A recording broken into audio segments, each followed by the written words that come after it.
Hey guys, Deadpool here. Just wanted to tell you about a little event that's happening on March 23rd. Fun for Funds. It's a Journey into Comics Network event featuring live podcasts from Brews with Dudes, Podcastrophe, Dungeons with Dudes, and Journey into Comics, as well as performances by band number 1, Boner Jovi. Ooh, that sounds fun. Walk Among Us, Yesterday's Chips. Also featuring live stand-up by comedian Patrick Murray. He's so much fun. Presented by Journey into Comics Network and the Doom Room. North End Pub, Lafayette, Indiana. Doors for 3, podcasts at 4, with bands at 7:30. $10. It's 21 and up. Don't try to sneak in, you silly kids.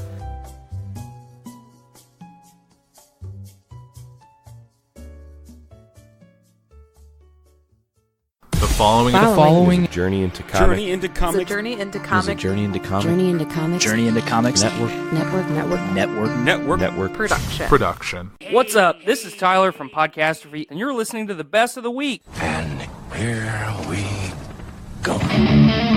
Ladies and gentlemen, you're listening to Journey into Comics.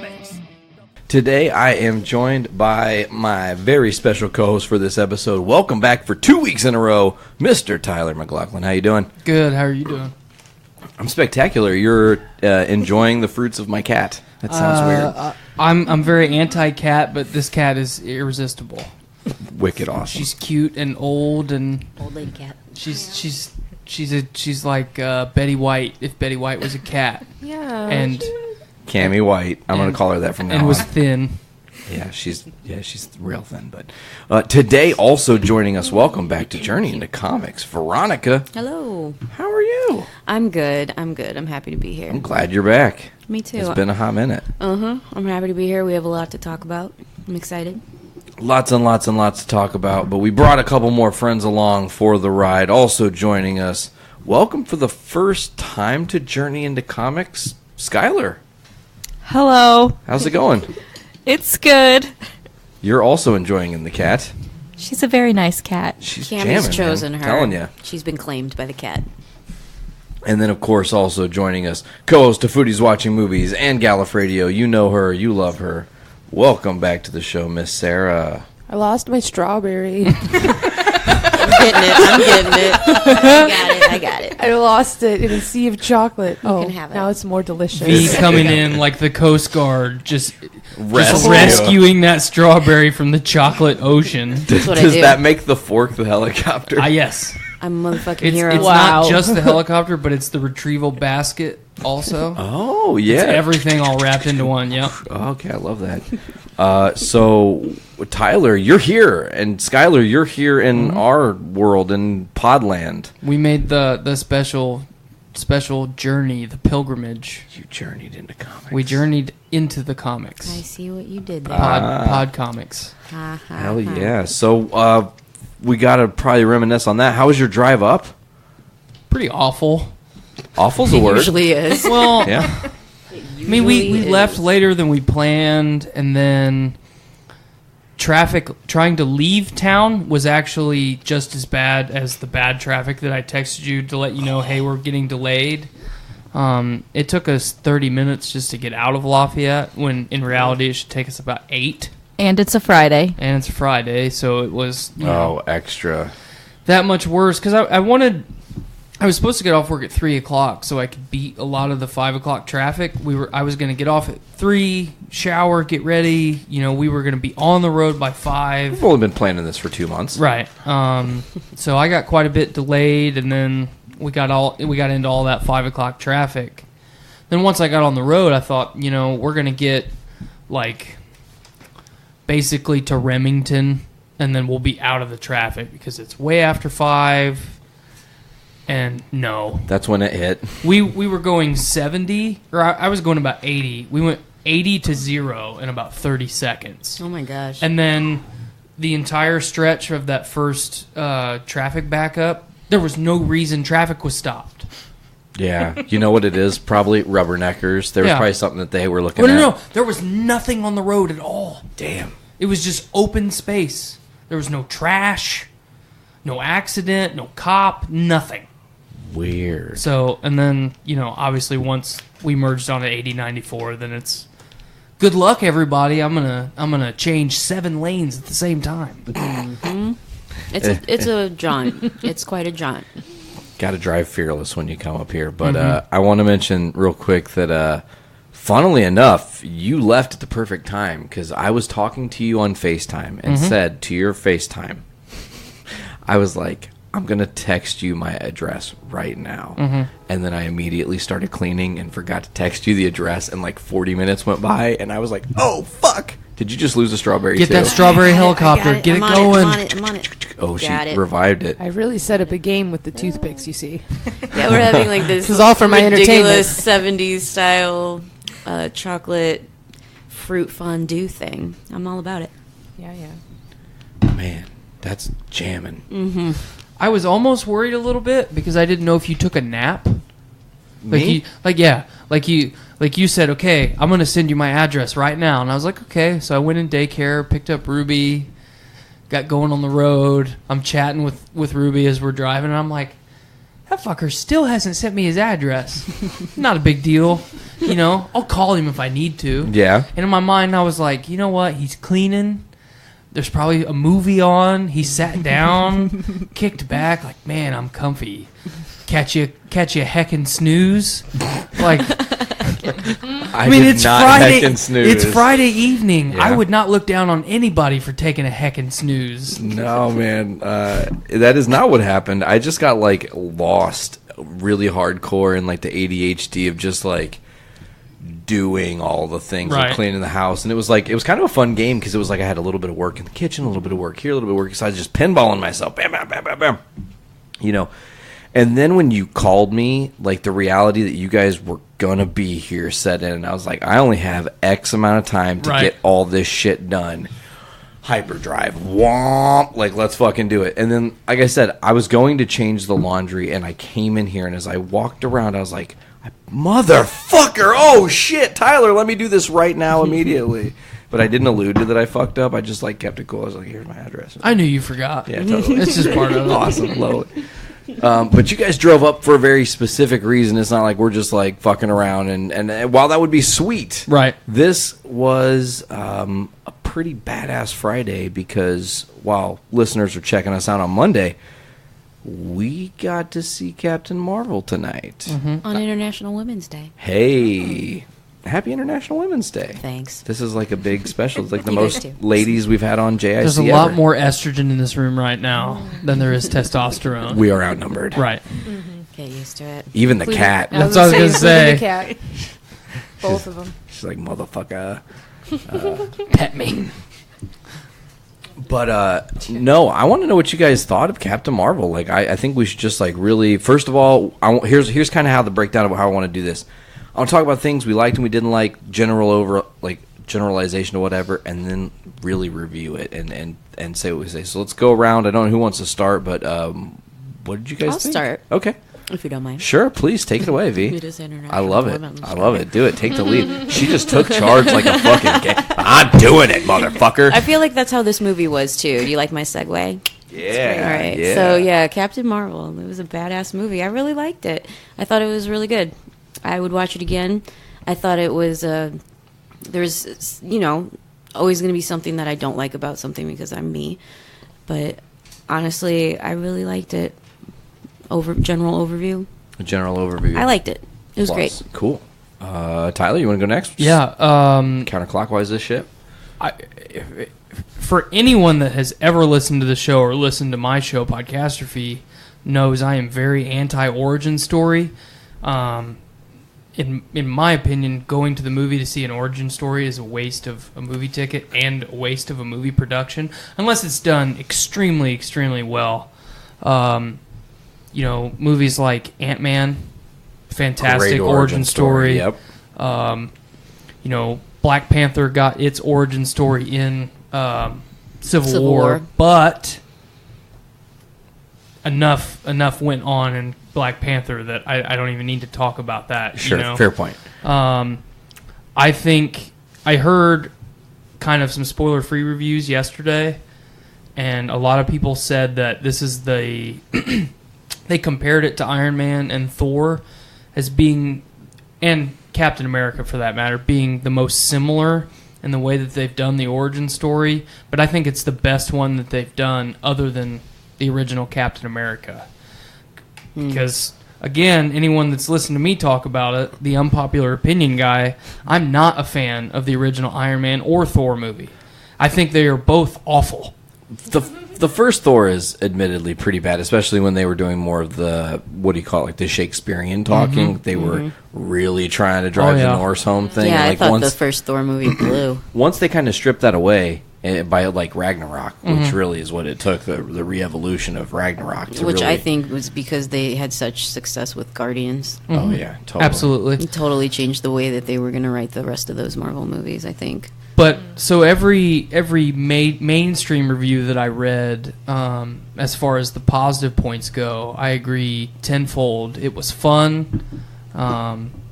It's the, towards the top of the best origin stories that I think Marvel has done. I agree. Especially with a character that you're either really, really familiar with or you're not familiar with at all.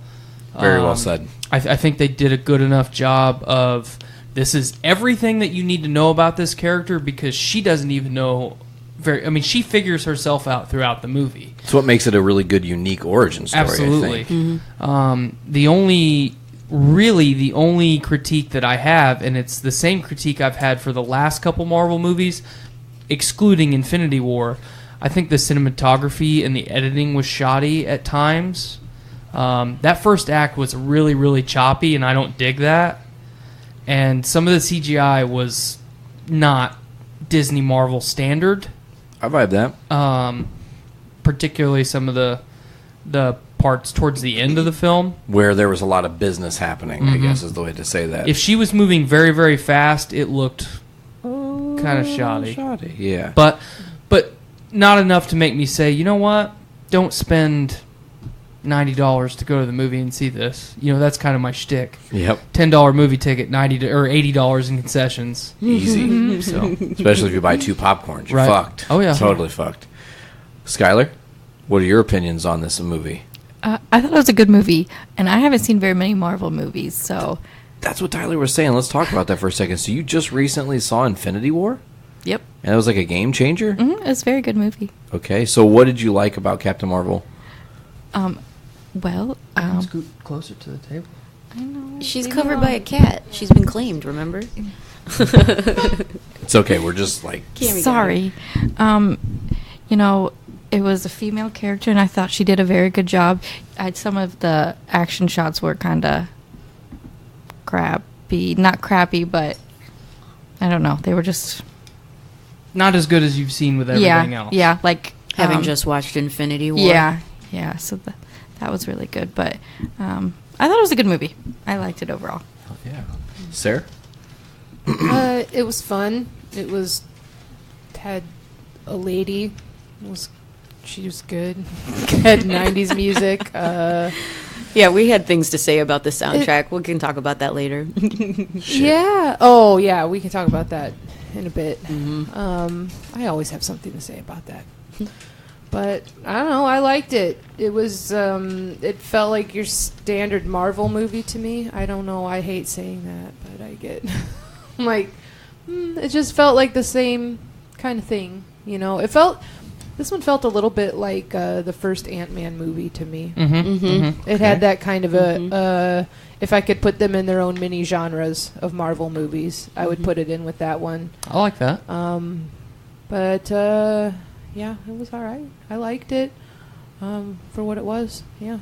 I felt this movie did a really, really, really good job of making you, the audience, like, be in Carol Danvers' shoes, because you don't know what the fuck. You're dropped into this world at the start of the movie, and you're just like, who are these people? Why are we here? Like, I need some deposition to understand where we are in the story. So they just kind of like throw you in this universe, and then they back build it. And through the whole movie, pieces, chunks of Carol here and there and here and there, and you're getting parts of the story here and there, and you're starting to chronologically put together what actually happened.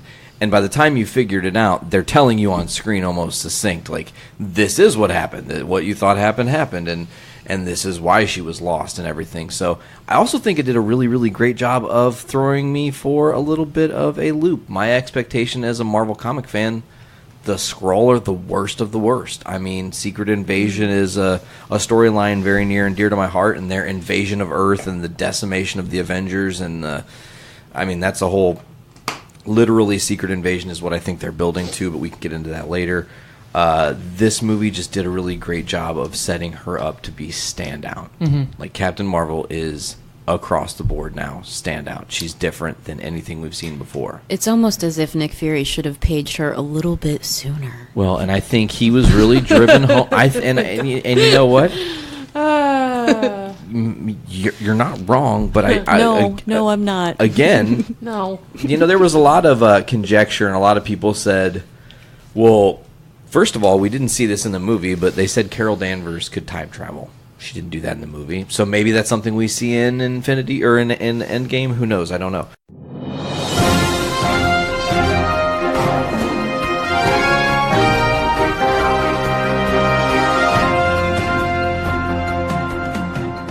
I just finished seeing Captain Marvel, which I believe you listened to Journey to Comics yesterday's episode. You'll hear all about their review because Nate, Sarah, Veronica, Tyler, and Skylar all went and saw it. So listen to the review there. I definitely enjoyed the movie, but I'll let them talk about it.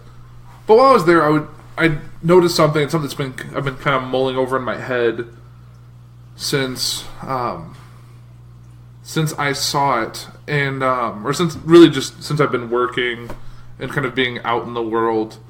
And this is kind of why I decided to change course for this week's episode. In the past, I've done a poll, and then the winner of the poll, to bring out votes, was the next week's topic. Last week I didn't do that just because my life got really hectic. I didn't get a chance to get a podcast out there. So I decided on this one to do something a little bit different. And yes, Indictments, which was the winner of the poll that ended yesterday, or today ended yesterday as you're listening to this. Was the winner was Indictment, so I'll be talking about that next week. That'll be episode 10. I feel like that's a good, powerful episode 10. But this week I decided to kind of stick one of my own topics in there, and it's going to be on customer service, which is not something you really think would be a good topic, but we're around it every day, regardless of whether you even think about it. Long are the days of every interaction being a personal one. We're moving into kind of a next step, which seems to be a computerized interaction for what used to be common customer service interactions with people. And I noticed, like, just today, I'll use today as an example of what I've done. So I just got back from Captain Marvel, like I said. All I did when I came to the theater, so I came in, I go to AMC theaters. I'm an A-list member, which I recommend if you have access to an AMC, because $20 a month, you can see up to 3 movies per week. The same movie 3 times, all 3 in one day if you really plan it right, but definitely recommend that. But getting back to what I said, so get to the movie theater. I purchased my ticket online, so I didn't have to purchase a ticket. So I had the ticket on my phone, so I don't have to go up to even get it printed. So I go up, they scan my phone, I show them my ID because I'm an A-list person. I go to up the escalator because it's at a mall, so main level is like the box office, and there's my furnace, as you can hear because I'm in the basement. So you have the box office, and then you go upstairs. This is where the theaters, the screens are, the concession, the bar, all of that. Because it's AMC, there's a bar. Good to have a drink, but super expensive. You thought the popcorn was pricey until you had a $9 beer. So, how it used to be when I was a kid growing up, went to a Carasota's theater, and then it became an AMC many years later. But that used to be, you'd go in, be person at the box office, you bought your ticket, gave them your cash, you walked around, went to the concession stand, told them what you wanted, and they would give you your popcorn. You know, they'd pour half of it in, butter it, pour the other half on it in, butter it again, and then you had a really buttery popcorn. Great for me. And then they would fill up your drink at the machine and then hand it to you.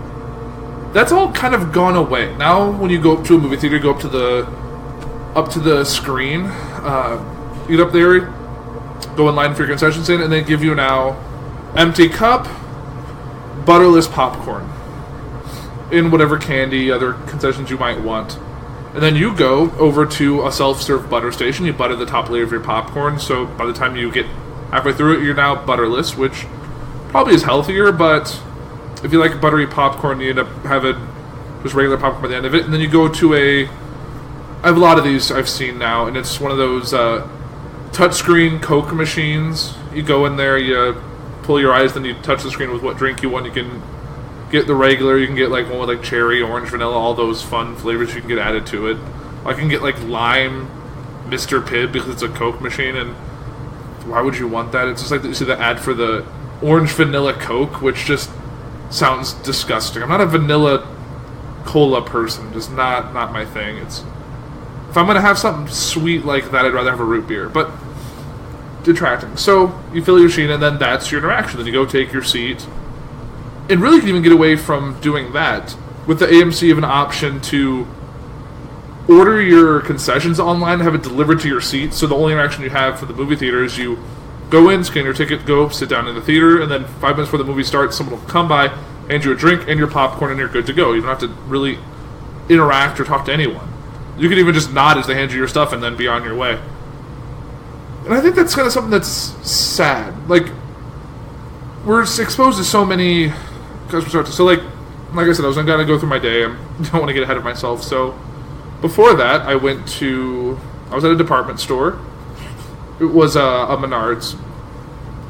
And that one, at least, Menards is kind of a bad example because there is no self-service at Menards. At Home Depot and at least Home Depot there is. At Lowe's, there's not a self-checkout if I remember right. I've been to 3 different department stores this weekend because I'm currently in the middle of remodeling my laundry room, and we got the tile in, the trim in, painted, got a new utility sink or a muck sink in there, and then the new washer and dryer getting delivered on Friday, so that's exciting. But I've been at a lot of hardware and home improvement stores this weekend. So went there. So as an example, you go in, you look for what you want, get your stuff, and kind of get out there. And you do have an option to, even at home improvement stores, to order online and pick up at the store. Like, you can do it at pet stores, you can do it there. I ordered stuff on Chewy recently, ordered some bedding for my bird, because I have a bird now, and yeah, you can order, reduce whatever you want and have it delivered to your door. It's the Amazon effect. Amazon is ruining these like big box store chains, so we're really not having access to personal interactions anymore. You can get groceries delivered through your through like your local like grocer. Like Jewel will deliver food to you. The Jewel is the closest grocery store to me. If you're not from the Midwest, Jewel Osco is a chain. It's kind of like a Schnucks or a Kroger or a Hy-Vee. You know, I might be naming all Midwest chains, but like a Walmart supercenter where you get groceries, or a Meijer. Like, there's a ton of options. And I think you even do that with like Costco. Like, I've done a lot of the buy online, pick up in store because it actually saves you some money. Usually, like, it'll save you either a few percent or there'll be no like collecting fee, and then it's nice. You go in there, you tell them you had an online order, they bring it out to you. You had already paid, so you don't have to pay anything. You just sign a paper and you're on your way. Like, I think we're losing a lot with that. Like, and I know a lot of this is businesses trying to limit staffing to save themselves some money and help improve their own business, their own bottom line. So, obviously, if there's 3 people on a register and a dozen self-checkouts that are always empty, but the 3 ones that are manned always have a line on the street. If you only have like 5 things, you're always going to go to the self-checkout. Like, if I'm at a grocery store or a Target or something and I only need to get 2 things, I'm not going to wait in the line for the 3 people getting their 2 weeks worth of groceries. I'm going to go to the self-checkout, or I'm going to go to one of those fast lanes where it's just, you get it, you get out. But I feel like we're kind of missing some of that. And I kind of wrote a few things down.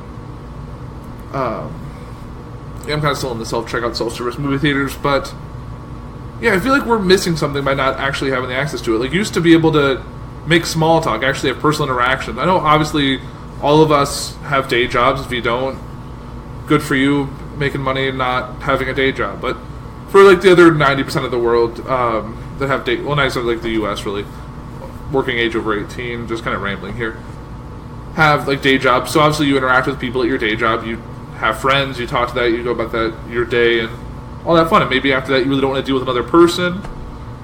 Like before, it was like I've had before my job now, which even then it's less some customer service because I've gone on job sites and had to communicate with the customers of a product we're installing. But my 2 previous jobs were that I worked for an LED sign manufacturer as a help desk engineer, which is kind of a fancy title for tech support. So I worked with customers to deal with software issues, and I worked with sign companies for like doing field service work for like other troubleshooting. So I was kind of a multi-purpose tool. But and then before that job, my first job that I had was I did fast food. I worked at McDonald's. Nate and I have talked about it before. That's one job we both had in common, both in Central Illinois. So, and I did lobby cleaning, and I did like grill, but the lobby cleaning. So I was always interacting with people because you have to always kind of be on. You can never be rude. You can never act out. And sure, maybe going to automated service, like that like some McDonald's now have the LED touchscreen, so you don't even have to order from a person to register. But that's just going to make it so eventually that's what it's going to be. You're going to come into a McDonald's or go through the drive-thru. It's probably going to go to the drive-thru next. It's going to be you go in, you touch the screen, you put in what you want to order, you drive around. There might be an ATM-looking machine that you slide your money into or swipe your card, charge for transaction. You go to the end, and then someone, hopefully be a person, would hand you your food that's prepared in the back by actual people. But there could be a world in the not-too-distant future where that's a possibility, where all fast food restaurants will be little boxes. You got 3 people inside cooking, and you got screens running everything else, and if one of those goes down, you have to be the guy who has to go out there and write stuff down by hand and cause a big hullabaloo while people are complaining that it was faster with the machines. Because we're getting so used to immediacy now. Like, obviously, like I said, would you want to wait in line for 2 things at a grocery store? You want to go to the self-checkout to pay for those 2 things, or go to the quick line? You're always going to choose that because you believe your time is valuable, and if you don't have to wait, you're not going to. But it's leading to the fact that soon that's what all will be. And if you go there, item doesn't scan. Okay. Usually there's like one person who's there kind of manning, like, oh, you bought alcohol, I have to go in, I have to see your ID, I have to punch in a code, get you on your way. Or you have a coupon that's not working, they'll go in, they'll override it. But eventually it's just going to be basically a tech support person who's going to sit there with a bank of self-scans and just running from one machine to the next as people have problems.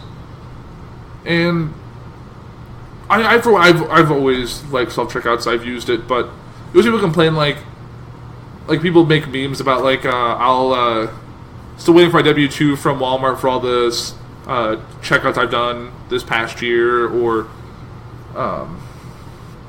others like that. I'm kind of having trouble thinking of a couple other examples, but it's true. We've kind of trained ourselves into eliminating other positions without even meaning to. Like, it seems so appealing to do it this way.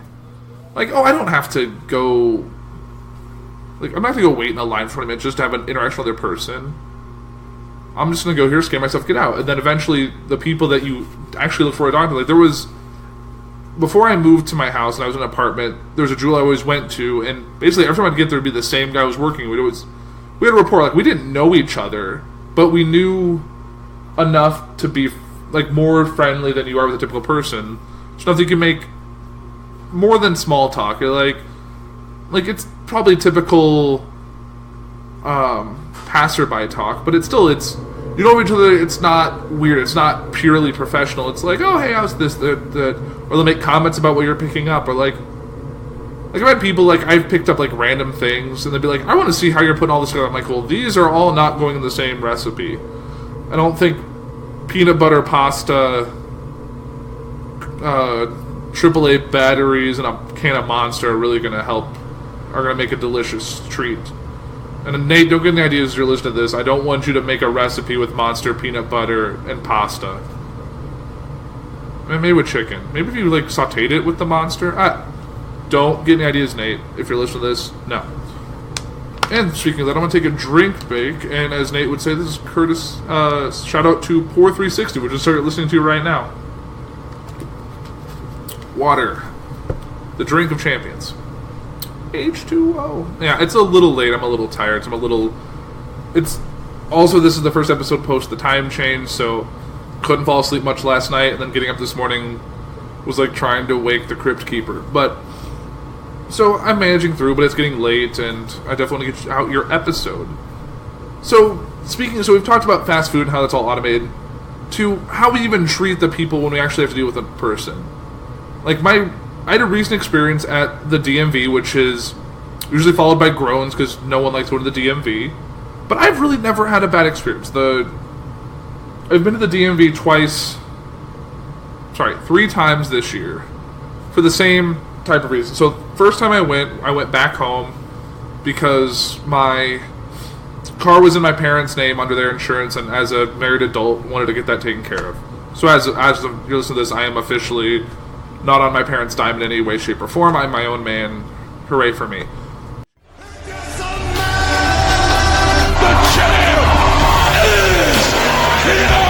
Do I have everybody's attention now? We have not talked about this yet, guys, and let me tell you that some shit has happened. It was insane. We are probably on the precipice of Attitude Era 2.0. Whatever it is, the reality era, I guess, maybe is what they're going to call this, possibly. But here's the deal.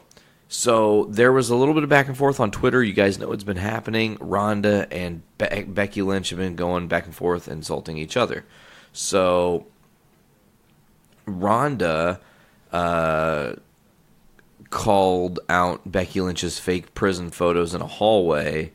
And then after she did that, there was a long string of things that happened. Becky responding to Rhonda saying, "Keep that F word out of your mouth and concentrate on getting better at this business instead of trying to remain above it. Looking forward to seeing you real soon." And she photoshopped Ronda Rousey's face on Tommy Wiseau. Ronnie Wiseau is what's on the door. And it says, "What is line?" And then Rhonda says, "F word? You mean fake? Fake like your nonsensical BS armbar that doesn't even work and just looks like you're holding the dick you wish you had?" And then she posted a picture of Becky with the armbar and on Rhonda, and it kind of looks phallic, I guess you could say. Well, here's where shit just flips, and this is where wrestling, again, the reality era possibly, this is very important to note. We're going to go on a little long string of Ronda Rousey talk right now because I think it's very important to address this and what happened with this. We kind of got through some of the quick return news as my cat decides she's going to make some sort of crazy noise. So Ronda Rousey, again says, "F word, you mean fake like your nonsensical BS armbar that doesn't even work. It just looks like you're holding the dick you wish you had." Becky responds, "Huh, it does look exactly like one now that you mention it." And she retweeted the picture, but where Ronda's fist was, she put Travis Brown's face. Now, for those of you who aren't more in on the behind-the-scenes stuff or don't know about the MMA world or UFC or any of those things, Ronda Rousey has been with, for a long time, Travis Brown. Now they're husband and wife. So Travis Brown's face is supposed to be the dickhead, as it were. Huh, it does look exactly like one now that you mention it, a dick. So Ronda respond, okay? And Ronda's response is what starts the evolution of her heel character, and we're going to get into that too as well. So Rebecca Quinn, "I don't care what the script says, I'm beating the living shit out of you the next time I see you," Ronda Rousey said. So she called Becky Lynch Rebecca Quinn, which is her real name. And she she started shit there. So it was like, what's going to happen when they're on Raw together coming real soon? We got those answers. Oh, Jesus Christ on a Christmas cracker. Fucking hate that shit. So, what did we find out on Monday Night Raw? Okay, let's see what we found out here. Ronda was talking on... okay, that happened too, right? Oh, no. That okay, hold on.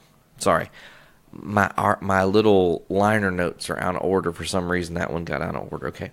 So, anyways, Ronda on Raw executed a perfect heel turn. Okay. And this I don't think that's gonna have audio, but essentially Becky was in the ring and she's like, "You, the crowd, think I forgot the time you booed me out of my home state when they were in LA, and you guys are fair weather fans, and you just jump on the damn bandwagon and all this stuff." And then she said, "I'm not your dancing monkey, not anymore. Damn your fantasies, damn the man, screw the woo, and no more Mrs. Nice Bitch." And she went off and started beating the fuck out of Charlotte for a second, but then turned her focus to Becky Lynch, where she started throwing real punches to Becky's stomach. I mean, she was giving her the business, as it were, in all kinds of ways. I mean, she was hitting her, tossing her, really trying to hurt her, going back for seconds to hurt her more. You could tell, too, because Becky was like, her reaction was so, overly pained. And I've seen people in that world get punched by an MMA fighter before. Like, Steve-O took that punch that one time. And I think it was Steve-O. Anyways, that doesn't matter. But, yeah, Ronda just flipped the script. But with that being said, I said that she does this Ronda on the road thing, and she said she really didn't care about this job or the WWE or whatever, and she's like, whatever, I don't need this job, they need me, and this is how it's going to be. We're going to ride this contract out, whatever. So Ronda was doing an interview, and we're going to kind of talk over this interview a little bit here while, it's happening. Oh, thank you for that very loud noise. The audience listeners aren't going to actually hear that noise that I just referenced because I'm going to get rid of it because that was fucking obnoxious. So here we go. This is Ronda Rousey doing an interview, Ronda on the road. And she's on the couch. Oh, shit, that's very loud. So tonight we saw a more vicious side of your personality. Is this a side? What the fuck? Do you plan to show more of? Or... It's just that,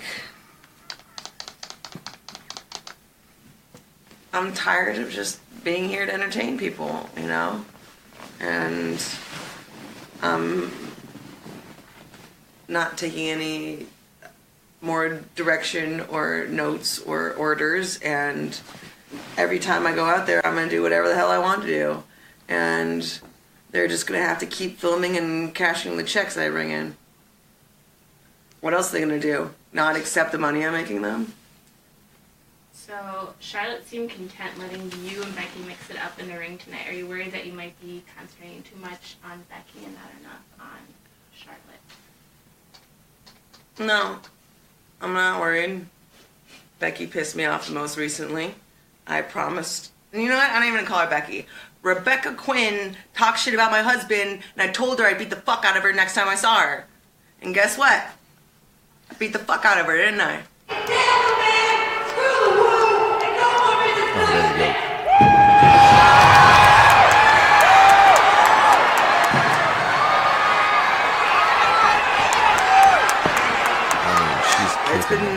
It's been building up in me since Survivor Series.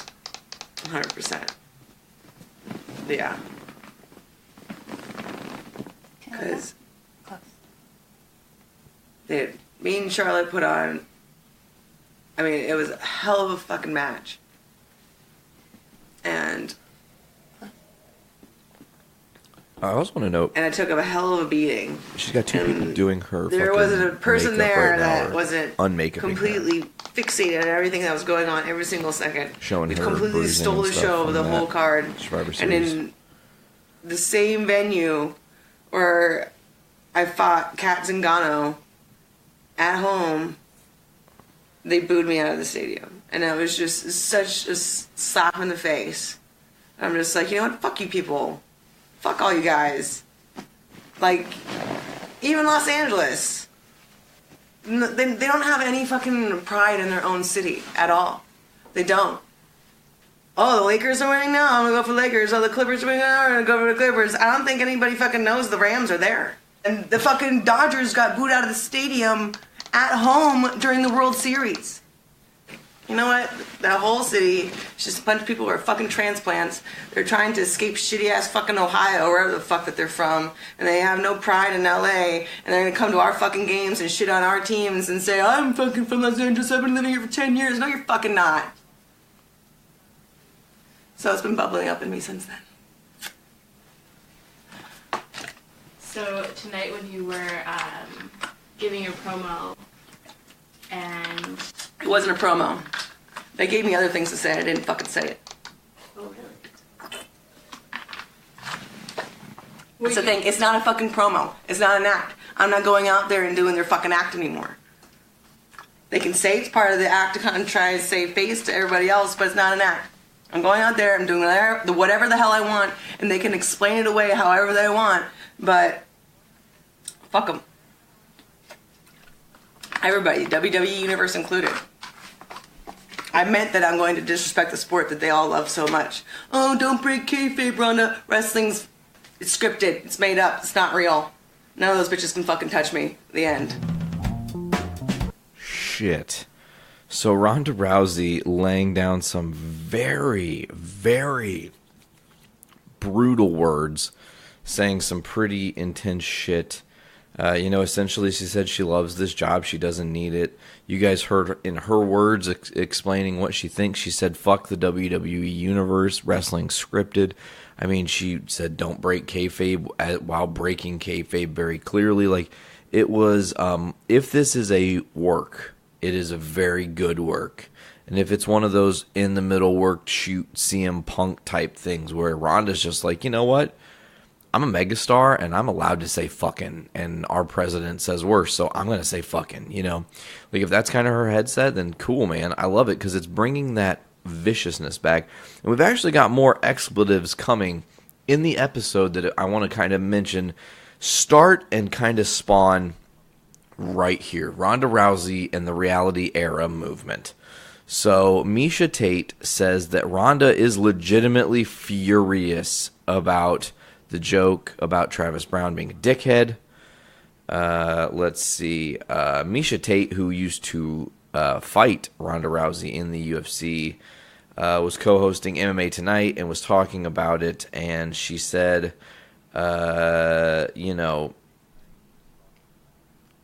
she said about Ronda Rousey, it got under her skin.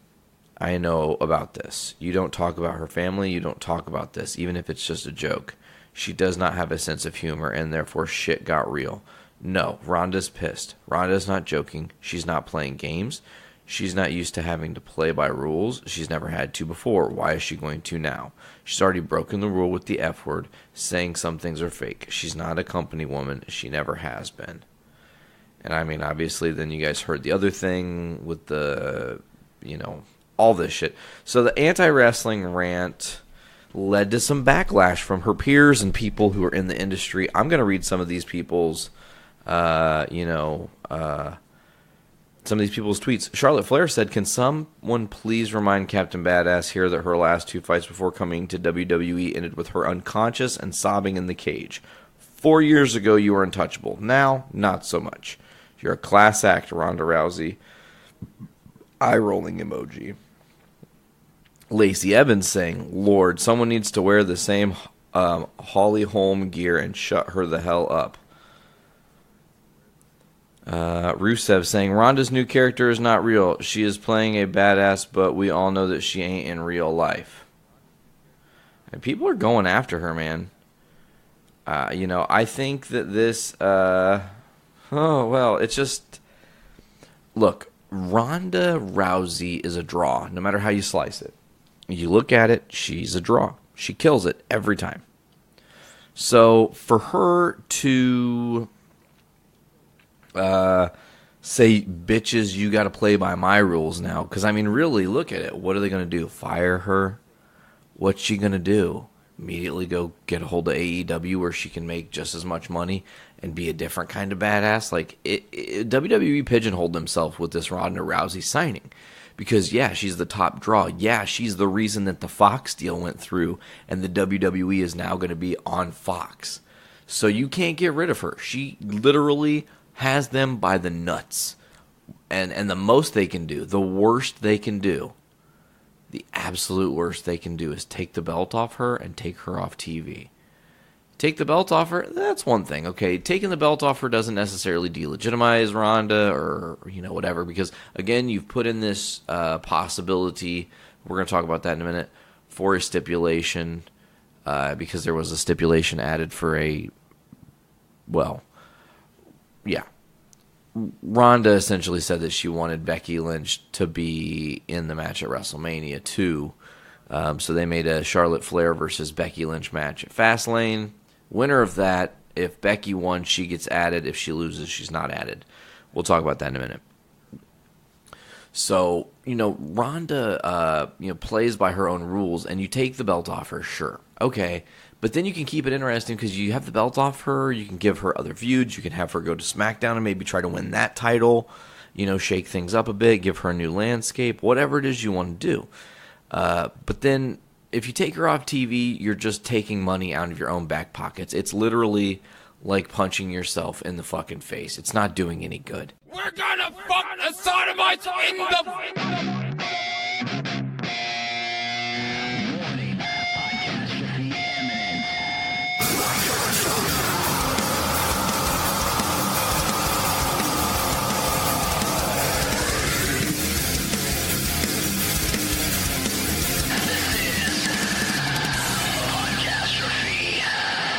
I want to add to that a little bit before I'm done ranting about my care package.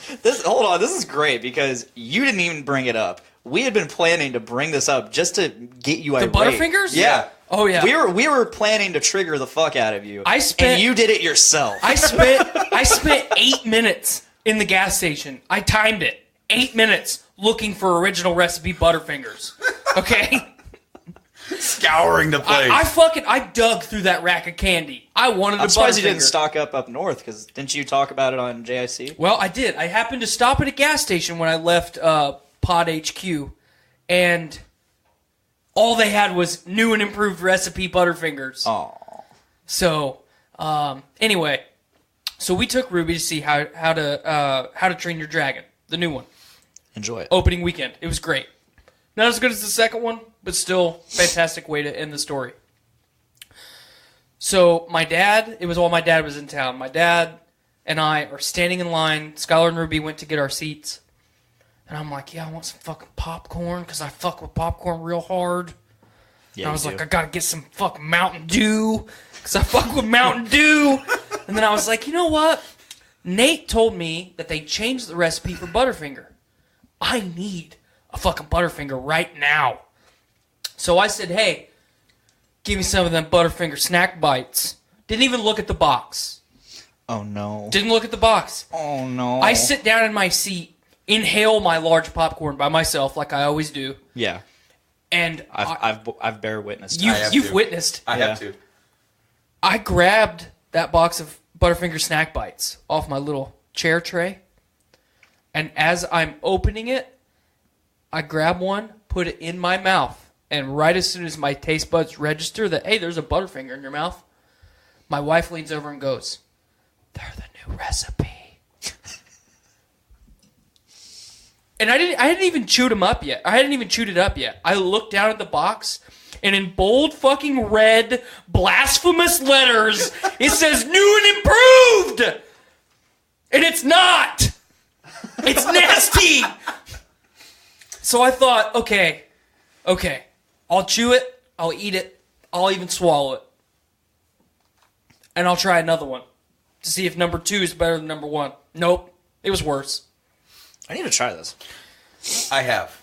Yeah? I tried it just last week. It's not as good, is it? It is not as good. I didn't hate it, but however, I would be disinclined to buy another one. That is like the nicest way that I can ever Remember, say remember. something is terrible. Okay, so you guys remember back to? Let's go back to 1997. We were all alive in 1997. We were all. I was. We were all cognitive, or what's the word I want to use? We were all aware, self-aware in 1997. Mm-hmm. You guys remember Butterfinger BBs? Absolutely. Remember how fucking delicious they were? Bart Simpson and those fucking peanut butter round, those peanut butter orbs of deliciousness and joy. So you're reminding me of the commercial. Oh yeah. Which made me think of the old Cheez-It commercials. Oh yeah. Or what? It was Cheez-It or. Wasn't it the? Are you talking the about Ritz? Yeah. The Ritz peanut butter. Mm-hmm. Oh, those were just like the most satisfying like textures happening. Oh, yeah. It's like you and watch the cheese like ones were even better. Yeah, it's like watching an ASMR video back in the 90s. So, you guys remember like how important Butterfinger BBs were to us? I wasn't even a big candy guy back then. I've never been a Butterfinger guy, so. Well, hold on. But so this applies to Reese's cups too. Oh no! Because Reese's changed their packaging about 3 years ago, and now the Reese's cups don't taste the same. I just saw they have new Reese's Thins, which is not like, and they charge the same amount as like a regular, so now they can get away for like giving you less. So just really dive into your nostalgia and remember how delicious Butterfinger BBs were. They took those away from us. The next Butterfinger thing that we got, like 6 or 7 years ago, was the Butterfinger cups. Yeah. Their attempt at copying the Reese's cup, they are also nasty. I didn't care for them. They are not very good. So here we are, 2019. Butterfinger is still doing its thing. It is cornflake, peanut butter flavored cornflakes covered in chocolate. That's a Butterfinger. The inside of a Butterfinger is cornflakes. And it's just like, you know what? I think I'm going to fuck all this up. We've been around for a long time. You know what? Let's just change it. A Butterfinger now tastes like... You didn't like Butterfinger before. Watch, he's going to be the one that likes it. Okay. So, see, it's not that I didn't like Butterfinger. It's just not my favorite. Okay. It's like a fucking Kit Kat. It's not my fucking favorite. Your opinion of a Butterfinger before. Now, let me just throw this at you. Take that flavor. Remove all of it. Replace it with waxy texture. A Whopper from 5 Halloweens ago. I almost thought you were going to say 5 Holocausts ago. Okay. I was going Whopper from fucking Burger King. I was like, okay, this is weird. 5 Halloweens old Whopper. Okay? Okay. And a half-eaten... Can I still think about a Burger King Whopper? Sure. Okay. A half-eaten Crunch Bar. The peanut butter in the new recipe reminds me of the peanut butter in the whatchamacallit bar. Yeah. That kind of resonated with me. I would think different if I had them side by side. The malt flavor was so strong in the little snack bites that I had that I couldn't taste any of the peanut butter at all. Nate says they took away the stuff that made them unhealthy, to which I say, bullshit. If it's already a candy bar. Right. Stop trying to make candy bars more healthy for the masses. We already know what we're doing to ourselves. Yeah, we are consenting to what's happening. Exactly. My freedom of consent has been removed.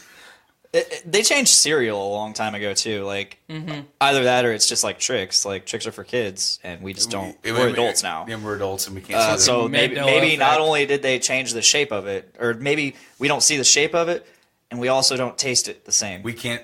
Trix does not taste the same as it did when I was We can't see why kids love Cinnamon Toast Crunch anymore. Cocoa Puffs and Reese's Puffs don't taste the same. They don't taste the same. When they brought back Oreo O's, they're a little bit different too. And Count Chocula, that really pissed me off. I was a big fan of Boo Berry. They fucked up Boo Berry too. For the longest time, it took me a long time to realize it, and it was just one of those thoughts in my head that I just mulled around every time I thought about it. It's weird to say, but I was like, I haven't seen Count Chocula in a while. And then Halloween happens, and it's on the shelves. I'm like, when the hell did they start doing it only on Halloween? Right. I guess they've been doing it for a while, only on Halloween. So I went and bought 6 boxes of it, only to find That they it was changed nasty? the fucking recipe. Yeah. So did you guys eat the French toast crunch in the 90s? Yes. Yeah. Do you remember how delicious it was? Mhm. It's not delicious anymore. It's not the same. It tastes like the cardboard. That's what it tastes like. There's hardly any cinnamon. some would argue that tastes like Monocle's pizza. And those people are uneducated, and they are swine. You know what? Domino's used to taste like the cardboard, and then they fixed their dough. Yep. The rest of it's not so great. I've actually always liked Domino's, even before and after. Well, they okay. changed. See, like, because here's the thing, I'm a junk food eating monster. You are. And can eat anything. You are like a connoisseur of junk food because you're always bringing in like different flavors of Mountain Dew and chips, right? While still eating healthy food that you made at home. Sure. Well, and the thing is that I'm fascinated by new drinks, new things, and of course they're always going to change it and take all the good things away from us. But I can't say that one of the few things that they ever brought back that tastes exactly as I remember it was Hi-C Ecto Cooler. Oh yeah, yeah. See, I didn't get to try it when they brought it back. They brought it back a few years ago for the Ghostbusters sequel that they did, and the best thing about them doing a new Ghostbusters sequel is the fact that they brought back Hi-C Ecto Cooler, and we ordered the crap out of it, and then we found it at our local ruler, and we just stockpiled it, until it was all gone, and then and I am this guy, just like when I had my very last Mountain Dew Supernova. I drank the last Hi-C Ecto Cooler in a champagne glass. Did you have Surge in the 90s? Yes. Does new Surge taste the same as old Surge? Because I never had Surge in the 90s. It's pretty darn close. I've only had it in the newer, in the modern era.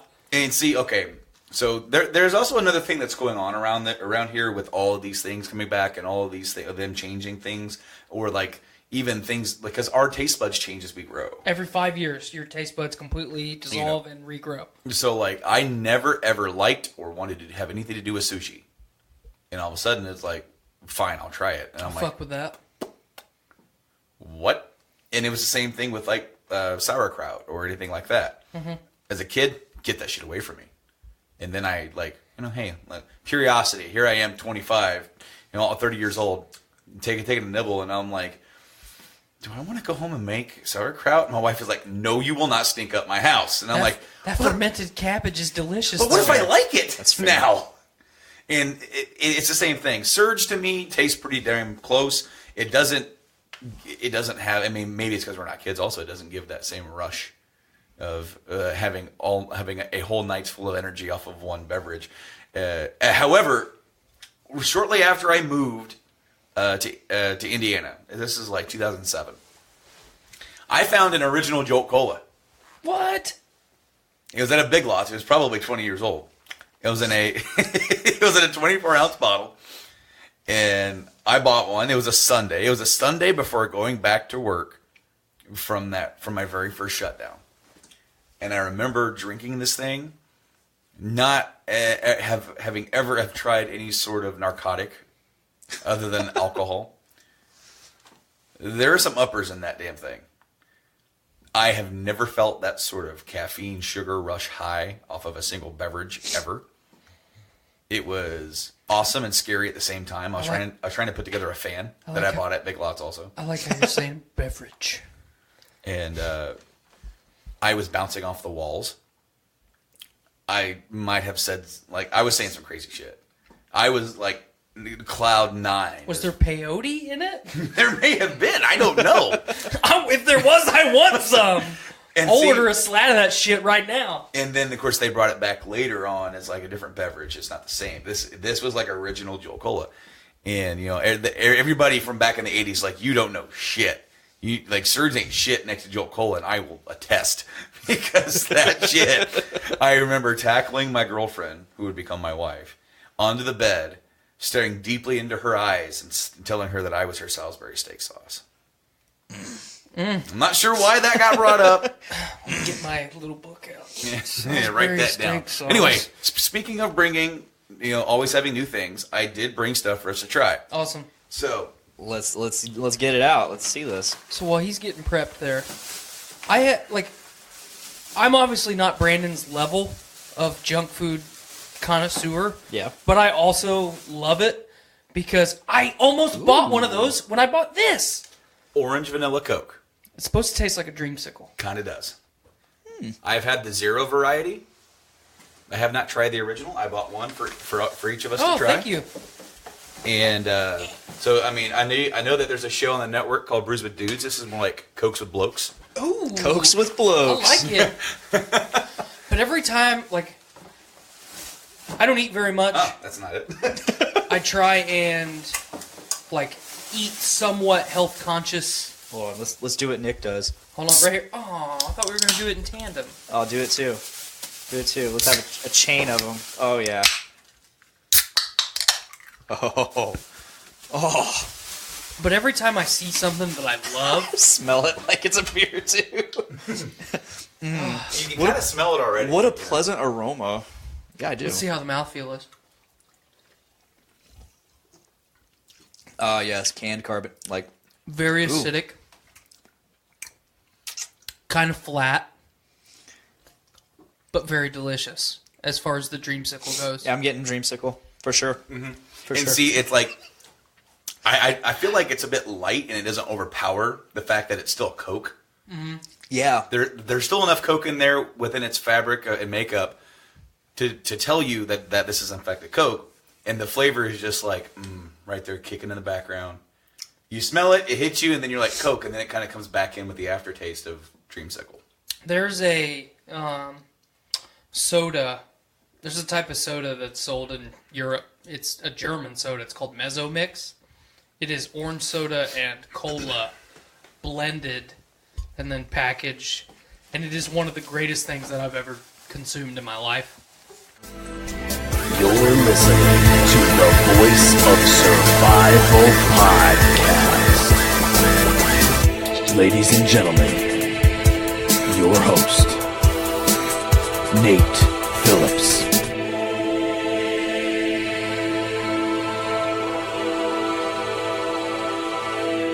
I love that instrument, and I think it's one of the things that helped save me mentally during high school, because I do think that coming home and getting to burn off a significant amount of mental pressure by playing drums was very, very helpful. I also think that I played drums to pre-recorded material. I never just sat and played like my friend Elmo could just sit and shed for hours, and I can't do that. I would have to sit and play to recorded music, which meant that I was, when you do that, your tempo becomes regulated, and you can't get faster and slower. So I think there was also a biometric thing that was calming me down there with my musculature having to be controlled, and it also allowed me that when I ended up playing with industrial bands and we were playing to tape, I can play to tape really, really well, and a lot of drummers have difficulty with it because it's actually stopping you from doing all the things that instinctively you would do, which is to speed up when you go to the choruses and slow down. Whereas when you're playing to a tape, you don't have a choice, man. That machine is commanding your body. So I think that part of that experience of being able to go home and play drums every day was something that saved me, to be honest with you. Ultra therapeutic, it seems like. Mm-hmm. So we need to make the jump because we don't actually know the answer to this question yet. How do you guys make the decision, or what decision is made to go from London over to Long Island and jump from the UK to America? It was twofold. One of the problems was that Maggie Thatcher at that point was, I think, the first third of her prime ministership had occurred, and it was pretty obvious that her entire reign was going to be spent destroying England and being sociopathic in her relation to the working class and the middle class of that country, and it was. And all of the social safety nets were being taken away, and everything that made life comfortable and safer was going to be, pulled away, because her whole thing was, this fucking Ayn Randy and Ronald Reagan fucking Republican bullshit of like, everybody is pulling themselves up by the bootstraps and all that shit. And my parents didn't like that. And also I had been, in England, there used to be a test called the 11 plus, which you took at 11, which basically decided if you were allowed to continue in high school. They got rid of that, but then they kept these things called O levels and A levels. And, your O level is your first series of tests, and then your A level is your second series. And these basically decide if you're going to go to college, what level of college you're going to go to, and that decides, obviously, what the rest of your life is going to look like. And I don't test well, so I had done pretty poorly, and I was going to be getting streamed pretty low in my O levels, and my parents were really concerned about what that would mean for my future. And my dad and mom get itchy feet, and we'd been there for long enough that they had decided they wanted a new adventure. So it was, my dad got a job offer from a friend of his that he'd known in England to move to Long Island, and that was what we did in 1983. What was that transition like for you? I mean, that culturally, I know that obviously growing up and being young and in Africa and moving to London and being able to kind of transition where you are, it shouldn't seem too hard to imagine, but I feel like there's still quite a few cultural differences. Oh, it was massive. I mean, if you want to know what England looked like, there's a great remake of Tinker Tailor Soldier Spy starring Gary Oldman, and that movie is what England looked like. Everything was fucking tan or brown or muted grays, and it was like everything was made out of fucking corduroy. Like the houses were made of corduroy and the cars were made of corduroy, and everything was fucking corduroy. And then I step off the plane in Long Island, and I'm living in a fucking, literally a picture postcard town. I mean, the ferry from Bridgeport, Connecticut came to Port Jefferson. We had this beautiful main street, with there was fucking animals made out of seashells available at the local shops, and it was hypercolor, and everything was, like football, like an American football team. Like, just imagine what that looked like to a kid that was used to rugby and cricket. It was just, I was in, and we'd also, at that point by 83, we'd absorbed a lot of American culture, had made it to the UK. A lot of those TV shows like The Love Boat and Dukes of Hazzard and all Wonder Woman, and we'd seen that stuff. So it was, the culture shock was significant and profound, but it was also a considerable amount of excitement. But it was really rapid that I realized that something fucking didn't smell right in Denmark. Like I got off the fucking plane and I go walk into the high school and there's one black kid. And I had left England, which is where my school was full of everybody. We had fucking Jamaican kids and West Indian kids and Pakistani kids and Indian and like Indian kids and Japanese kids and, all of the Chinese people, like all of the, not so much the Japanese, but, a lot of the Commonwealth countries were allowed to just move into England, and they did for the opportunities. So, that was how I was exposed to reggae music and those cultures and those flavors. And the other thing is that, one of the great things about school uniform is that it democratizes everybody because everyone looks the same. So you don't get the social strata of you can't afford this cool clothing, or you can't afford this, or you don't look like that. So cliques don't really exist in the same way as they do here or did here. And, so walking into high school and seeing that all of a sudden what label you were wearing was important. And if you had your popped up collar on your Izod and Sperry fucking topsiders, you were a preppy. And if you had a Iron Maiden patch on the back of your torn up leather jacket or jean jacket, you were a burnout. And, I was none of those things because I was just an English dude who had come from a culture where being a Swiss Army knife was a benefit. And I found myself in a place where I was like, these people just want to fucking pigeonhole everything. So there was a significant amount of culture shock in that way.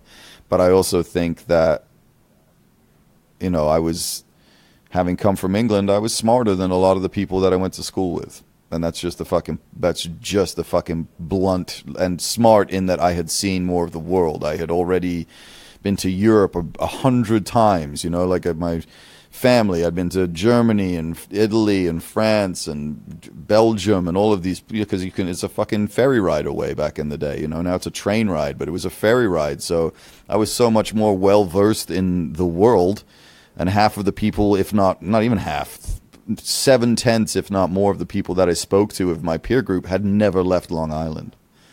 And, you know, it's pretty obvious that my experiences of the world I had much wider open eyes than most of the people that I was experiencing in my peer groups and ancillary people that I would bump into. It's like you came from a literal cultural melting pot, a place where, as you said, everyone was accepted. You were going to school with all different kinds of people from all backgrounds, and it didn't matter. It wasn't important. It was just growing up. Yes. And you come here, and it's definitely not that. Everyone talks like it's that. It's so segregated. You know, I love that you brought up the fact that the cultural difference between having cliques based on attire versus not having cliques. So you are that's a stressor that comes into your life all of a sudden. But at the same time, in a lot of ways, I feel like your coming to America experience also had to be a little bit freeing, because you could at that age go, I can be whoever the fuck I want to be. Like, I don't have to be exactly, like, I can be more confident in this way, and I don't have anything preceding me, I guess is the way I'm trying to say that. Yeah, it was, you know, those are difficult years for anybody, so it was very painful to be different. It was also one of the reasons I got rid of my English accent so aggressively, was because for a while I was the cool new toy, and then after a while I wasn't, and I'd never experienced being the cool new toy ever before, because we were just kids in school prior, and most of the people I went to high school with I'd gone to primary school with, so I'd known them for years. And we all sort of, like, you know, upgraded together. And I came here and I was supposed to go into 9th grade, but I would have lost half of the credit year because I came in Christmas, so they put me in 8th grade. So I would have people to go to 9th grade with, because the 9th grade was a school, you know, it was a high school that was separated from our junior high. So there was a lot of feelings of,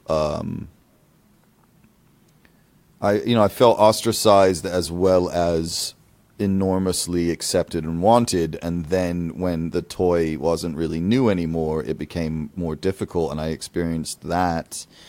But, you know, I'm fairly resolute. You know, the English, we have an indomitable spirit, and I think that I was up for the fucking challenge, but it was hard wearing. There was a lot of the bends. I did experience the bends, because there was a lot of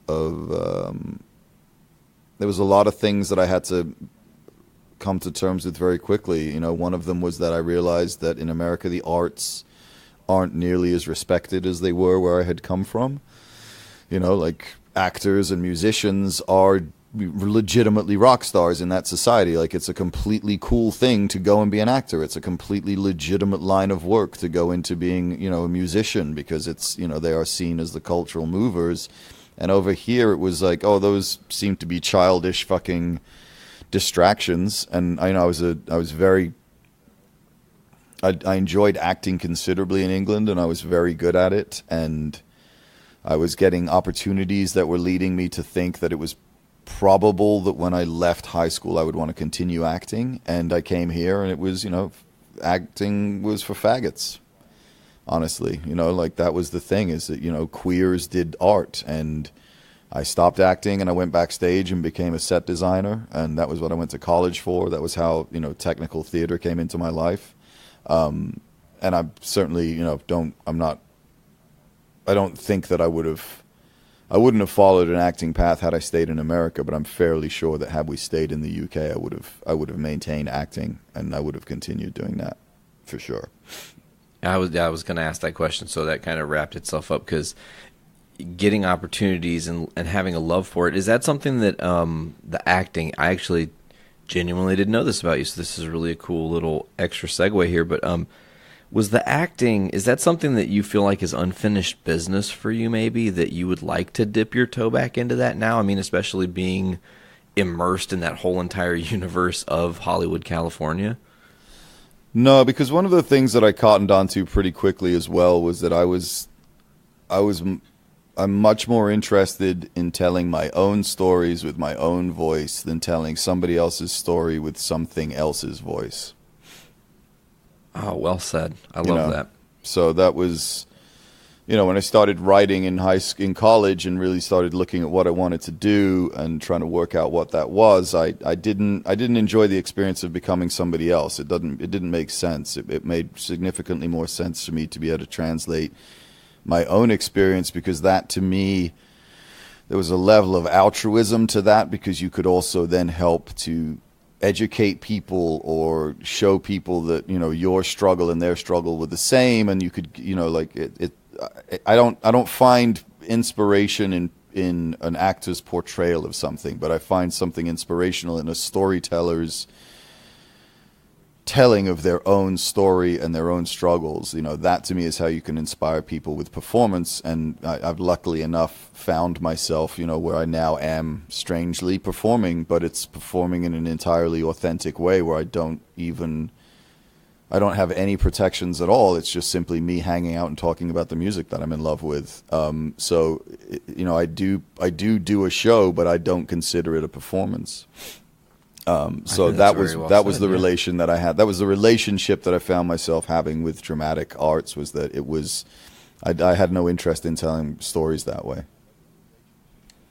It was too limiting. Again, you like to have variety as your spice of life, which I think has been coming through the story quite clearly. Now, you're in high school, you're having the struggles of fitting in. Now, you said this, I'm curious. You said you were pretty quick to try to shake your English accent. Was that like a thing that became, I don't know, talked about at your school and maybe put more light on you? Like, man, what's going on, Yeah, there was, I was the new English kid in an English accent. It wasn't long before, after we arrived here, that my parents and my sister and I worked out that Americans would buy anything from a fucking English accent. Like, we could literally poison you. As long as we told you we were poisoning you with an English accent, you would be happily poisoned. So it was, this is ridiculous. So there was a lot of like, oh my God, say this word. And oh my God, Julie, come and listen to this guy. And it's it is the single greatest weapon that a guy could utilize in order to get laid in this country. I mean, the fact that I don't have it has significantly affected how much fucking poon I have gathered. It's time for Brews with Dudes.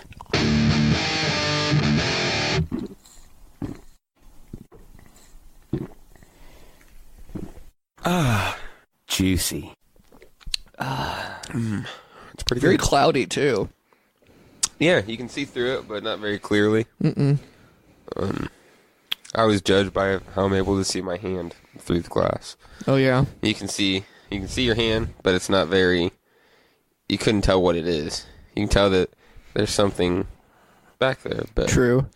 The other one, you could tell that it was my finger through. Oh, totally. You could see because it was so clear. It was very clear. Ooh, the Iron Patriot armor. Yes, Ooh. Rebranded War Machine. Bum bum bum. Let's see what we found out about that. In the comics, the Iron Patriot was an alias used by Spider-Man's nemesis, the Green Goblin, Norman Osborn. In this film, it's a new set of Iron Man armor that bears Captain America's color scheme. Pretty cool looking too. Yeah. Also, if you want to interpret it this way, it's also a tribute to the Iron Man Captain America switch that they did, basically. Like Iron Man made a Captain America suit of armor, essentially. So it was red, white, and blue and stuff. So you can interpret that way too. I'm sure some of the fanboys agree. Another fun one. In one of the scenes where Happy's walking with what's her name? Pepper Potts. When he's walking with her, he says, "Hey, Bambi," or "Excuse me, Bambi," to an off-screen person, and that off-screen person is Tony Stark's longest-serving executive secretary, Bambi Arbogast. So you don't see her, but she's in the comics. Yeah, I mean, I've never really read that much into the comics, so I don't know the importance of the Bambi character, but from what I gather, it's a pretty old character. I mean... Yeah. And the thing is like the places that we were looking for all these cool Easter eggs and stuff, they had tons of videos for every single one of these movies. Yeah, it was great. So I can't imagine, man, this really is just a treasure trove for people who really like the comics, because it's just, even if they take the liberties to do different things, there's still an incredible amount of just detail, and like we're looking at a bunch of characters that you think that are only there, they're only there for a minute. They're not really main characters. Like we're looking at this Savine guy. Yeah. Well, in the comics, he is a villain. He's a guy called Coldblood. You know, so someone that you don't even think is that big of a deal. If you are into the comics, you see him and you hear their name and you're like, oh shit! Oh yeah, that's that one guy. Yep. And unless if you're basically a comic book nerd, you wouldn't know that Eric Savin's like, oh, wait, Coldblood, wait, what? Oh. It's interesting the liberties that they take with the characters and kind of squish them around. Like, who's it? Jack Taggart. He was, what was he? He was one of the extremists. Yeah, he was one of the people that... It's essentially what they portrayed as the Inhumans, that they gained powers through other means, and these people just combust. Like something happens in their body, they just explode, scorch everything within like 20 feet of them. There's a name for them. They're like mutants or Inhumans. It's something in that realm, but they don't really touch on it, obviously, because at the time, Fox still had a stranglehold on everything that was X-Men or anything like that. So they had to do it without really saying what it was. It was weird, but all the nerds got it. There's a whole lot of good nerdy material that I'm learning. Oh yeah, we'll have to do this where we go through and do some research before we watch the movies. I definitely want to get back into watching them. I need to watch some of the new one that's came out. I haven't seen Thor Ragnarok. I haven't seen Ragnarok. I haven't seen Dark World. I haven't seen the first Captain America. I haven't seen Ant-Man. Yeah, Ant-Man's not that impressive in my opinion. I heard people say Ant-Man's that they cool liked because it introduced the Wasp, and the Wasp is a cool character. And they're doing an Ant-Man versus the Wasp or something like that. It's Ant-Man and the Wasp. And the Wasp, I don't know. Yeah. That one's coming out soon, I think. I thought. Yeah, relatively soon. Year. It's supposed to be Black Panther, and then I think the next movie is Infinity Wars Part 1. Yeah, Black Panther comes out in February, and then Infinity Wars comes out in May, I believe. So then it would make sense for later on to do the Ant-Man and the Wasp movie, which would be the second Ant-Man movie. Not entirely familiar with the Ant-Man comics, I'll be honest. Me neither. I'm not sure where that's going. I mean, for what it's worth, Ant-Man is a pretty important character. You can change his size relative, on an instant. I mean, that's a big tool. That's useful. Yeah. He could take on the Hulk, no problem. Right. Hard to and attack he has something in the that you comics, can't from see. what I understand. Interesting. Yes. I think we're just about ready for the next beer. We're scooching right along. This might be the first time we've done a two-man podcast. We usually got three people. Yeah. Nice. That's not cool. too bad. Right on. Not too bad. We're getting nice samples. We're not slamming through, Oh no. 10 to 12 ounces. We're only getting about 5 or 6 ounces apiece. So, I believe the next beer is also from Brickway. Yes, these are all of mine are from Brickway. And there's one tonight that Nick brought from Bell's, yes. It was a Christmas gift. So overall, I was pretty pleased with the stuff from Brickway. Yeah.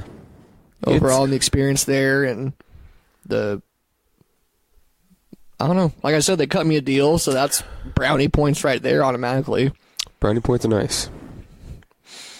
I'm going to get this Imperial Spiced Stout ready. Get it. Yeah. And just like that, we are in. Ooh, look at that head. Yeah, that was the worst pour I've ever done. It's hard to do with one hand. I'm gonna put the mic down. Yeah, probably a good idea. But so up next we have a holiday spiced stout called the Imperial Stag, also from Omaha's Brickway Brewery. Comes in at a 10.3 ABV. Not entirely sure of the IBUs. I'm sorry. However, I have had this already, and I will say it's not the most bitter. It's an ass kicker, though. I will say that. It looks like an ass kicker. It goes down so smooth, though, that it's almost like you like it when you're getting your ass kicked by it. You're like, oh, yes, more, please. Wow. That is usually... Oh, my goodness. No! Okay, it was a party foul, but I didn't really lose that much beer. Is that the first party foul? That might be. Brews with Dudes? That might be the first party foul on Brews with Dudes. Oh, God damn it! Oh, my goodness. All I gotta say about that is sod. Saw. All right, we've done enough fucking around. Let's just drink this beer. Here. Yes. Ooh.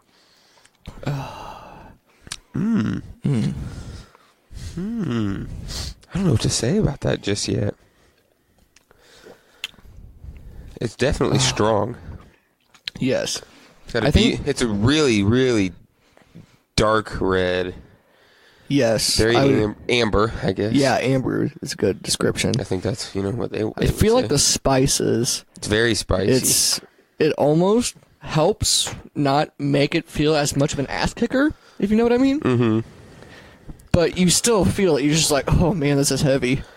It definitely tastes like a Christmas beer. Oh, yes. It was really the only dark beer that they had to offer. Weird. I didn't see any porters or anything like that. This is the only stout that I saw. They're definitely gearing their business towards everything else in between.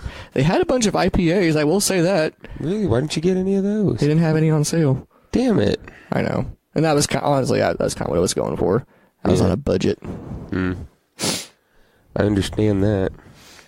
But with that said, I'll bring it up again. They treated me very well. I'm very pleased with how they did business.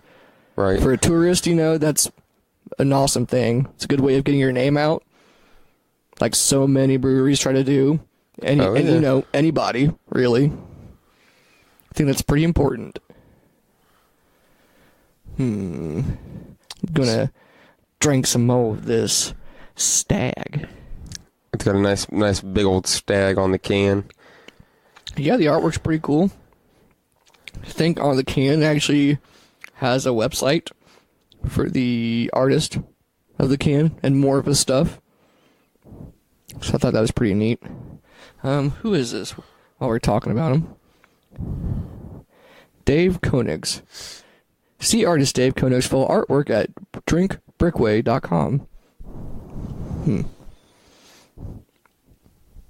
Yeah, it's not bad. As far as the artwork. It's a bison series, whatever that's supposed to mean.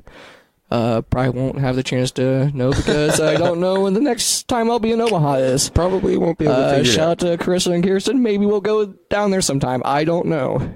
If you're listening, send me money and we'll make it happen.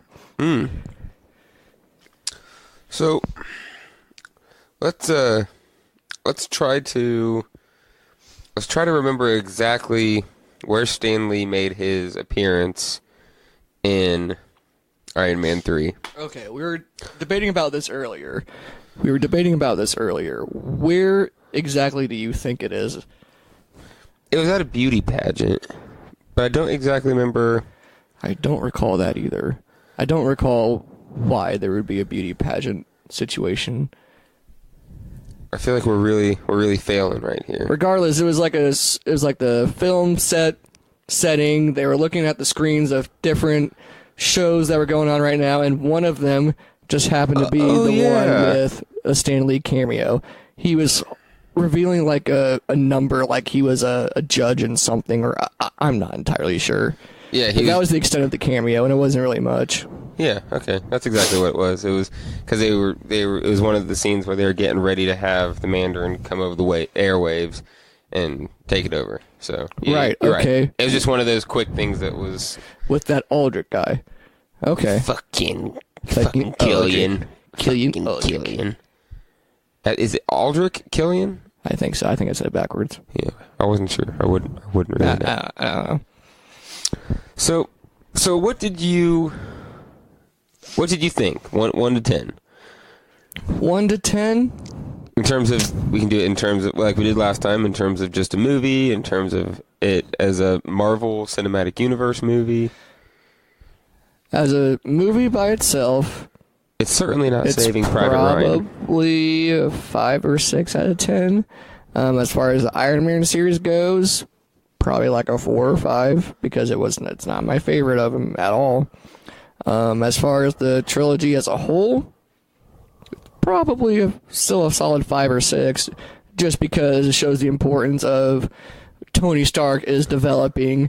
By the end of 3, he doesn't want to be Iron Man anymore, if I'm not mistaken. Yeah, he's pretty much. Still, obviously, he finds ways of putting on the suit and being Iron Man still. But as far as the comics go, that time does come to an end. And I'll say this too, so does Steve Rogers as Captain America. That comes to an end too. Whether Marvel/Disney decides to do it in the Infinity Wars, I don't know, but I could see that as a decent possibility considering they both do kind of stop being their superhero characters / die. They pull a Game of Thrones and just start killing off all their main people. I mean, what else? What more do they have to do? No, I mean, we're deep. We're deep now. Oh, yeah. You can't we're past balls deep. You can't keep doing Iron Man movies. You can't keep doing Captain America movies. Probably not. I don't know. Some people might disagree. Some people might be willing to take this to the end of days. I think they're more willing to do cameos anymore. Yeah. But also think of it this way. There's a whole bunch of different sets of Avengers. There's Avengers with Spider-Man, and Wolverine's one of them. The Fantastic Four is in it. That's one of them where they're fighting Dr. Doom. He's one of the big villains. Dr. Doom. I think like Daredevil no, I don't think Punisher's one of them. I did just finish up The Punisher. Oh yeah, the Netflix series. Yeah, it's dope. It's real good. It's real. It's real brutal. The final episode. Ooh, yeah, loved it. Scraping old boy's face against that glass. Take it, bitch. Ooh. Loved it. You're not so pretty anymore. Join us in a new podcasting adventure where we will journey far and wide to worlds, planets, territories, dungeons. I'm Nick. I'm Dave. And this is Dungeons with Dudes.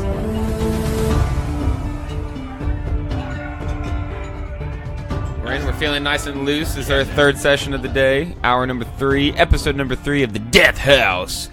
Dungeons with Dudes. First Dungeons and Dragons campaign. This is exciting. Yeah. We've got several different ones planned, but this is the first one that has come to light. It's exciting. It's been a great day. It's been a day full of nerds and chili and snacks. Fuck, we've been snacking. God damn. 1-800. Why are you snacking? Snack with me. Wow, it was bold and I liked it. All right, do we want to... Ready for the recap? Previously on Dungeons with Dudes. Have you ever had a job that's gone south on you? We spent ourselves a fine night at an inn called the Crooked Crow, and after the other lads got a bit into their cups the evening before, a bit of destroying the bar happened. Long story short, we were being sent to the town of Daggerford. Correct. For a job to help recoup the expenses since someone mysteriously took all of our coin in the night. When we were traveling, there we are, and camped down for the night. We were attacked by bandits, including a very particularly dandy and useless bandit king. Later that night, fog overtook us, and we found ourselves in a mysterious, abandoned village, with just 2 very terrifying children in the street waiting to greet us. And they told us that there was monsters in their house, and that they were kept safe in the attic, and the monsters from the It was strange, okay? It was very unusual.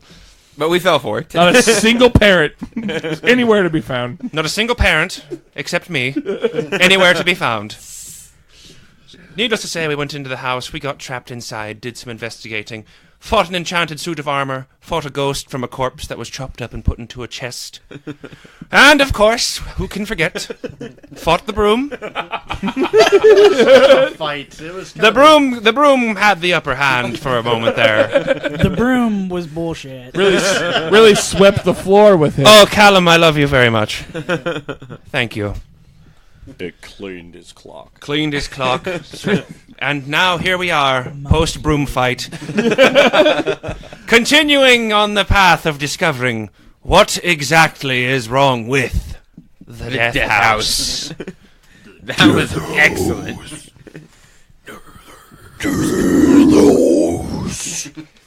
All right, excellent. So, as I like to say, we're in it. So, Dave, DM, Dungeon Master, Dave Master, Master, take us where we need to go. Blaster Master runs Bartown. One thing real quick. For all those who played Skyrim before, I have to wonder if we're going to find the Mace of Molag Bal somewhere in the basement here.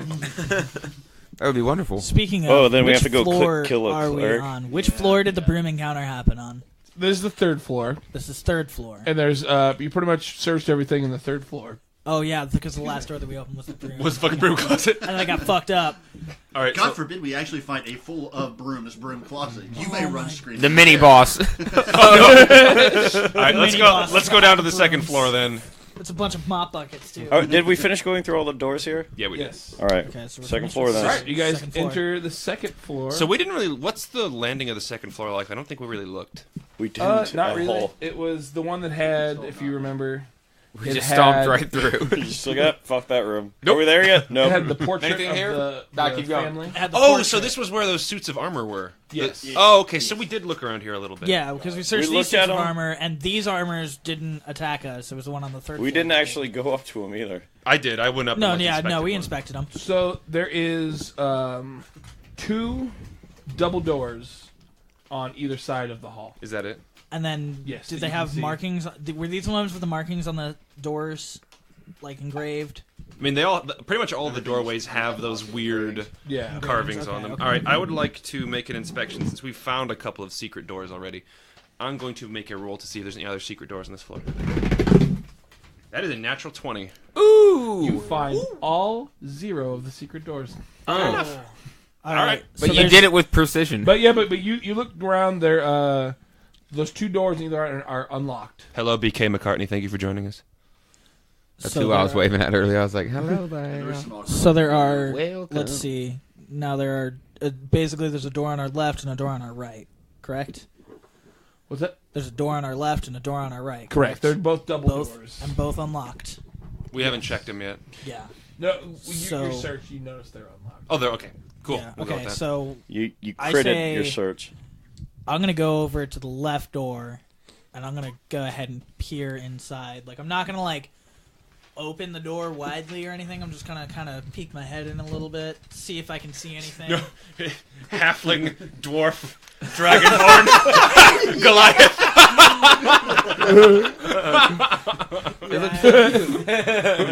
Wow. Now we've really have evolved into slapstick. Yeah, we totally did a Scooby-Doo episode on this where we all just listened. Yeah, when are we going to get the nice long hallway of doors to like run in and out of? Run in and out of, and like I'm carrying you, and Yeah, then, just like, you know, That the sounds monster's carrying wonderful. me. With like the bap, bap, As long as bap, we have bap the in the monkeys back. playing for us. Yeah, definitely. exactly. Yeah. Right. Okay, so what's inside this room? All right, cobwebs and dust. Again. Riveting. You notice this is a conservatory. A conservatory. As in like a telescope? No, there's no telescope. That's an observatory. Observatory. Observatories usually plants. There's it's like a very elegantly hall, elegantly appointed hall. It has there's a big brass-plated chandelier that hangs Still from the cobwebs ceiling. and stuff too. Yeah. Okay. There's upholstered chairs line the walls, and stained glass wall hangings depict beautiful men, women, and children singing and playing instruments. A harpsichord with a bench rests in the northwest corner. I'm gonna go I play want it. to play it.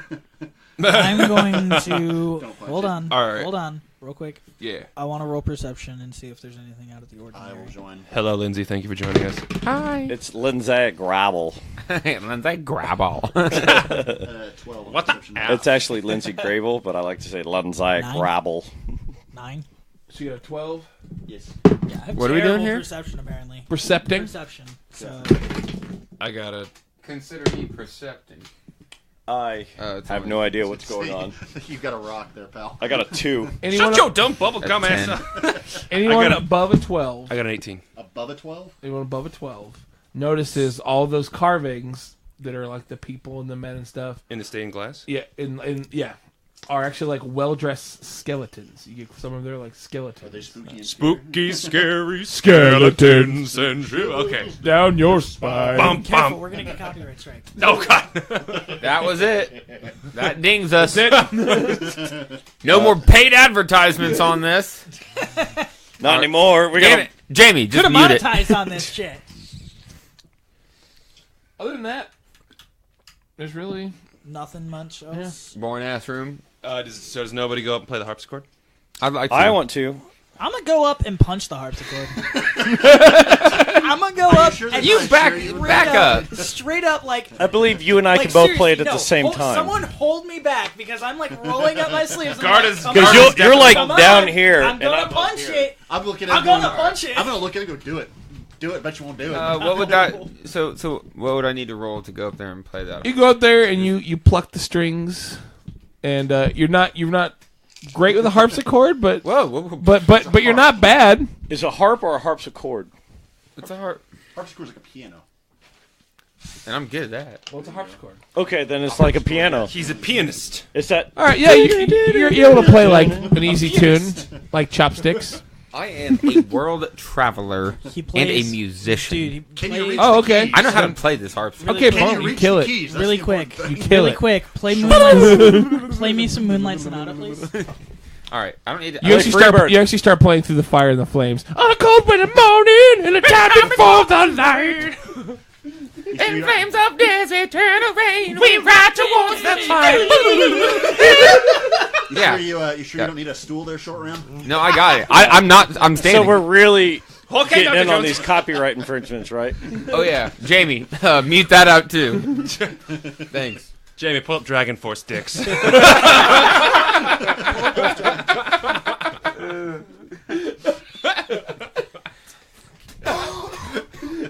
Okay, yeah. Okay. So that is the room. All right, so I want to leave this room. I say we leave this room and go back and check out the other room because I don't think there's anything else here.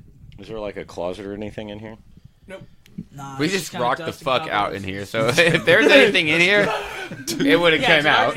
Ghosts I feel just like our noise would get all the have ghosts to throw caused that shit in a something to circle. come out. Yeah. We just played through the fire and flames. If nothing came to rock out, there's nothing here. Nothing we want to see is Yeah. even here. All right, you guys make it to the other room.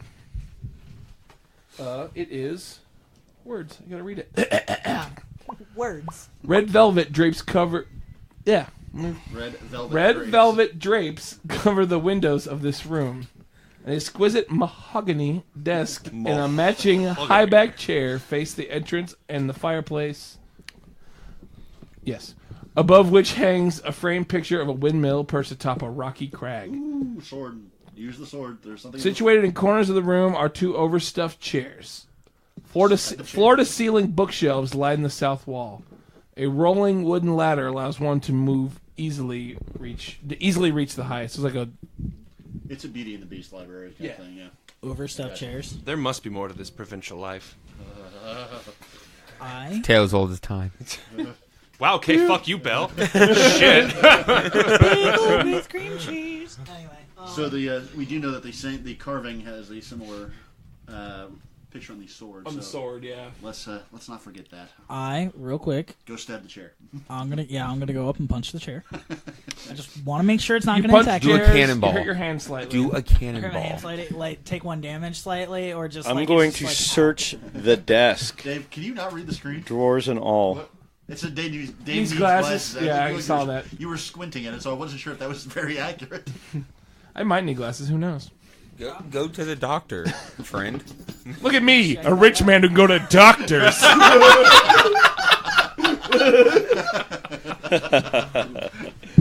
Ouch, that hurt me though. Fuck. Hurt me right in my. I don't know why it hurts. I need to see a doctor. You said you were going to inspect the desk, right? Yeah, I want to inspect the desk. All right, Search you drawers. inspect the desk. Drawers, everything. There's a oil lamp sitting on top of it, a jar of ink, a quill pen, a tinder box, and a letter kit containing a red wax candle. 4 blank sheets of parchment and a wooden seal bearing that crest, that windmill. I'm gonna grab that seal.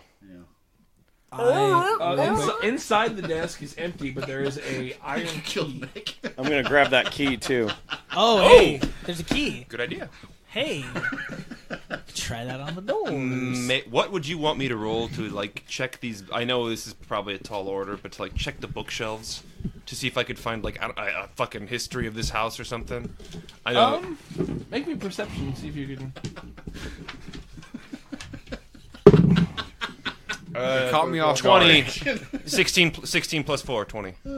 All right, you were looking. A lot of these books are just your standard, library books. You see one book that stands out. Mm-hmm. And you get closer and you look. It's not a book at all. It's clearly a fake book. I punched the fake book. So I don't really. All right, I grabbed the book. Is it like a switch? I grabbed the book. And the library the door slides When open the door slides open, I get super to a defensive. secret room. All secret tunnel. Sorry, I'm having Young Frankenstein flashbacks. Yeah, I was about to say Young Frankenstein. Put the candle back. Thank you, Frau Blucher. Frau Blucher. I ain't got nobody. No, it's My Igor. dog is named after that movie. Right? It's Abby. Yep. So My dog is named after the show Archer. Oh. No, walk this way. She's a good girl. ISIS. ISIS. Okay. All right. So, what is in this secret room? In this secret room, there is more bookshelves packed with like tomes. Oh, fucking delightful. And you particularly know, as you kind of inspect, they're like tomes for like rituals and like demon summoning rituals. Can I do a religion check There's on that? there's foul dark magic in here. Be careful, everyone. Would making a religion check on that do anything? I'm gonna do perception on the rest of the room. Arcana. I will make an Arcana check. Perception on the rest of the room. Nah, it's only a 9. 12 on the rest of the room. I will do an Arcana check. Thank you for joining us, Zach Davidson. I don't know you, but you're my friend now. Isaac. Hello, Zach. Do an Welcome. Arcane check. So, what'd you get? That's Natural really 20.